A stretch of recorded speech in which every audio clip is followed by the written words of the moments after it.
Manjeri medical കോളേജിന്റെ hostel കെട്ടിടവും nursing college കെട്ടിടവും ശോചനീയാവസ്ഥയിലാണ്.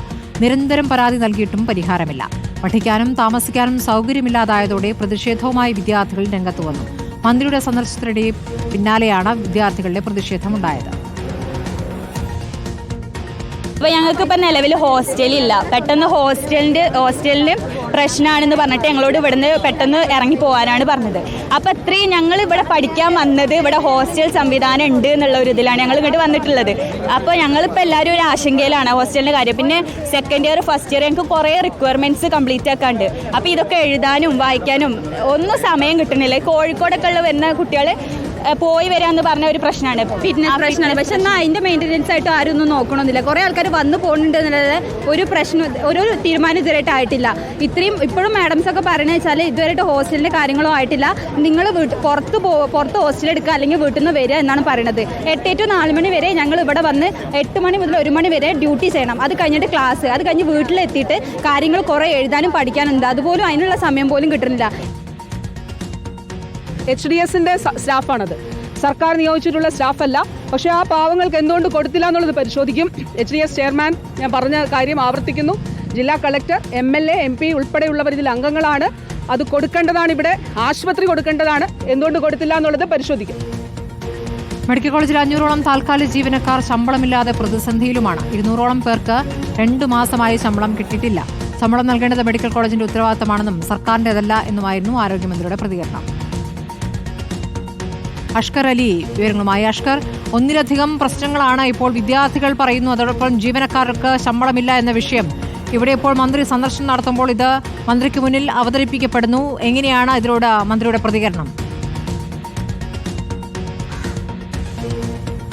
സ്മൃതി, പ്രധാനമായി വിദ്യാർത്ഥികൾ ഉയർത്തുന്ന വിഷയമാണ്.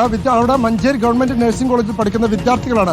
3 ബാച്ച് വിദ്യാർത്ഥികളാണ് പ്രവർത്തിക്കുന്നതെങ്കിലും ഈ 3 ബാച്ചിനായി അവിടെ ആകെയുള്ളത് ഒരു ക്ലാസ് മുറി മാത്രമാണ്. മറ്റ് ക്ലാസ് മുറികളൊക്കെ തന്നെ ശോചനാവസ്ഥ മൂലം അടച്ചിട്ടിരിക്കുകയാണ്. അതുകൊണ്ട് തന്നെ വിദ്യാർത്ഥികൾക്ക് കൃത്യമായി ക്ലാസ് നൽകുന്നതിൽ വലിയ പ്രതിസന്ധി അനുഭവിക്കുന്നു എന്നതാണ് ഒന്നാമത്തെ വിഷയം. രണ്ടാമത്തത്, ഈ വിദ്യാർത്ഥികൾക്ക് അവിടെ താമസിക്കുന്നതിന് ഒരു ഹോസ്റ്റൽ ഉണ്ടായിരുന്നു. ആ ഹോസ്റ്റൽ ഇപ്പോൾ പൂർണ്ണമായും അടച്ചിട്ടിട്ട് 1 മാസം പിന്നിടുകയാണ്. ഇതുവരെ അതിൻ്റെ അറ്റകുറ്റപ്പണി പൂർത്തിയാക്കുകയോ വിദ്യാർത്ഥികൾക്ക് ഒരു ഹോസ്റ്റൽ സംവിധാനം ഒരുക്കാനോ മെഡിക്കൽ കോളേജ് അധികൃതർക്ക് സാധിച്ചിട്ട് അതുകൊണ്ടാണ് വലിയ പ്രതിഷേധം വിദ്യാർത്ഥികളുടെ ഭാഗത്തു നിന്നുണ്ടാകുന്നത്. പഠിക്കാനും സൗകര്യമില്ല, താമസിക്കാനും സൗകര്യമില്ല.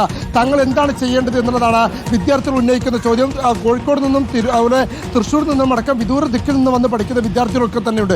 ഇവരെല്ലാം തന്നെ അത്രയും ദൂരം സഞ്ചരിച്ച ദിവസം കോളേജിലേക്ക് വരേണ്ട അവസ്ഥയാണ്.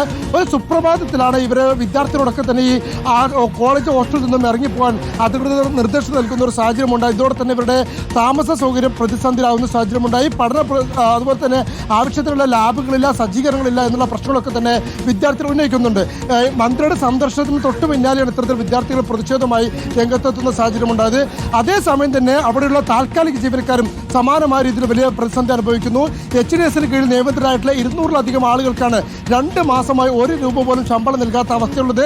അക്കാര്യത്തിലാണ് ഇപ്പോൾ മന്ത്രി വിശദീകരണം നൽകുന്നത്. അതിന് ഉത്തരവാദിത്തം ആശുപത്രി അധികൃതർക്കും HDS അഥവാ ഹോസ്പിറ്റൽ ഡെവലപ്മെന്റ് സൊസൈറ്റി എന്നുള്ള ആശുപത്രിയുടെ മാനേജ്മെന്റിനുമാണ് എന്നുള്ളതാണ് മന്ത്രി നൽകുന്ന വിശദീകരണം. അതിന് സർക്കാരിന് ഉത്തരവാദിത്തമില്ല എന്ന് മന്ത്രി കൈ കഴുകുകയും ചെയ്യുന്നു.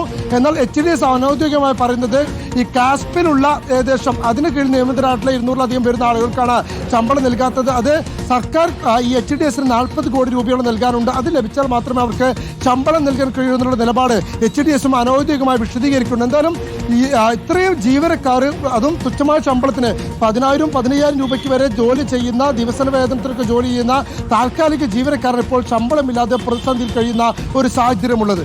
സ്മൃതി.